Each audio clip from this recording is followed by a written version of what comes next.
ഇൻഫോസ്പെയറിൻ്റെ പുതിയൊരു വീഡിയോയിലേക്ക് ഏവർക്കും സ്വാഗതം. ചാനൽ ആദ്യമായിട്ട് കാണുന്നവരാണെങ്കിൽ സബ്സ്ക്രൈബ് ചെയ്ത് ലൈക്കും കൂടി ചെയ്ത് കാണാൻ മറക്കല്ലേ. പെൻഷൻ അറിയിപ്പുകളും അതുപോലെ അക്ഷയവുമായി ബന്ധപ്പെട്ട പുതിയ അപ്ഡേഷനുകളും ഗവൺമെൻറ്റിൽ നിന്നും വരുന്ന ഏറ്റവും പുതിയ അറിയിപ്പുകളുമായിരിക്കും ഈ ചാനലിൽ ഉണ്ടാവുക. എല്ലാവരുടെയും സപ്പോർട്ട് പ്രതീക്ഷിക്കുന്നു. സംസ്ഥാനത്തെ സാമൂഹ്യ സുരക്ഷാ പെൻഷൻ ഗുണഭോക്താക്കൾക്ക് ആശ്വാസമായി വരുമാന സർട്ടിഫിക്കറ്റ് ഹാജരാക്കാനുള്ള കാലാവധി 6 മാസം കൂടി നീട്ടിയിരിക്കുകയാണ്. ധനകാര്യമന്ത്രി കെ.എൻ. ബാലഗോപാലാണ് ഈ വിവരം അറിയിച്ചത്. നിശ്ചിത സമയത്തിനുള്ളിൽ സർട്ടിഫിക്കറ്റ് നൽകാൻ കഴിയാത്തവരുടെ പെൻഷൻ തടയരുതെന്ന് വകുപ്പിന് കർശന നിർദ്ദേശം നൽകിയിട്ടുണ്ട്. നേരത്തെ 2025 ഡിസംബർ 31 വരെയായിരുന്നു സർട്ടിഫിക്കറ്റ് സമർപ്പിക്കാൻ അനുവദിച്ചിരുന്ന സമയം.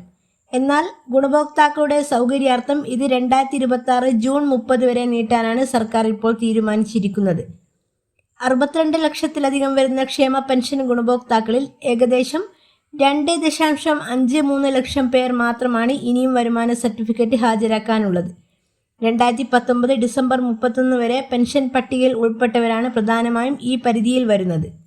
അർഹരായവർക്ക് അക്ഷയ കേന്ദ്രങ്ങൾ വഴി ജൂൺ 30-നകം വരുമാന സർട്ടിഫിക്കറ്റ് അപ്ലോഡ് ചെയ്യാവുന്നതാണ്. അനർഹരെ ഒഴിവാക്കി അർഹരായവർക്ക് തടസ്സമില്ലാതെ പെൻഷൻ ഉറപ്പാക്കുകയാണ് ഇതിലൂടെ സർക്കാർ ലക്ഷ്യമിടുന്നത്. സംസ്ഥാനത്ത് ക്ഷേമ പെൻഷൻ ലഭിക്കുന്ന 63 ലക്ഷത്തോളം വരുന്ന ആളുകൾ ശ്രദ്ധിക്കുക. സംസ്ഥാന ബജറ്റ്, അതായത് ജനുവരി 29 നടത്തുന്ന ബജറ്റിൽ വീണ്ടും പെൻഷൻ വർധനവിന് കളമൊരുങ്ങുന്നതായിട്ടുള്ള റിപ്പോർട്ടുകൾ പുറത്തു വരുന്നുണ്ട്. 2000 രൂപയാണ് നിലവിലെ പെൻഷൻ തുക. ഈ ഒരു തുക നവംബർ മാസത്തിൽ വർദ്ധിപ്പിച്ചതാണ്. ഇതുകൂടാതെ തന്നെ വീണ്ടും ഒരു വർധനവ്, അതായത് 2200 മുതൽ 2500 വരെ ഉണ്ടാവുമെന്നാണ് റിപ്പോർട്ടുകൾ പുറത്തു വരുന്നത്.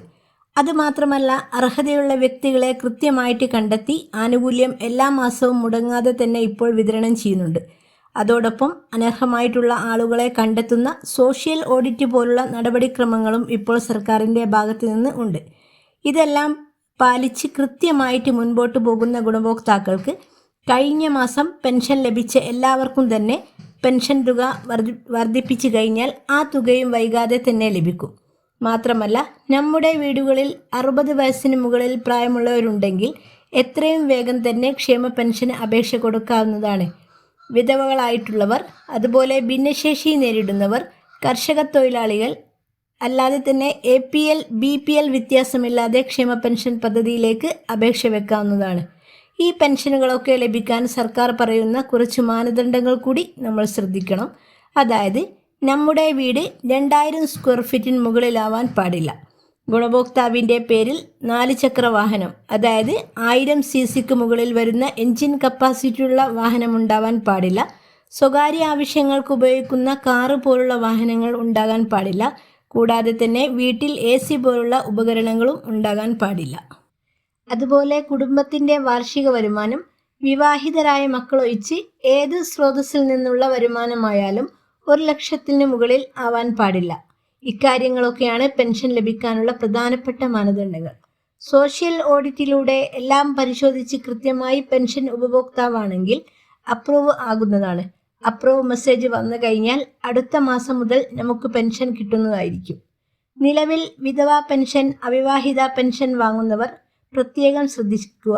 പുനർവിവാഹം ചെയ്തിട്ടില്ല എന്നുള്ള സർട്ടിഫിക്കറ്റ് വർഷം തോറും ഹാജരാക്കേണ്ടതുണ്ട്. അതിൻ്റെ പോർട്ടൽ ഇപ്പോൾ ഓപ്പൺ ആണ്. അത് മറക്കാതെ തന്നെ ചെയ്യുക. അത് ചെയ്യാതിരുന്നാൽ അടുത്ത പെൻഷൻ അടുത്ത മാസത്തിലെ ഗഡുത്തുക അവർക്ക് കിട്ടുന്നതായിരിക്കില്ല. കൂടാതെ മസ്റ്ററിംഗ് ടൈം ആയവർ കൃത്യമായിട്ട് മസ്റ്ററിംഗ് ചെയ്യുക. രേഖകൾക്കൊപ്പം ആധാറിൻ്റെ ഒരു കോപ്പി കൂടി സമർപ്പിക്കണം.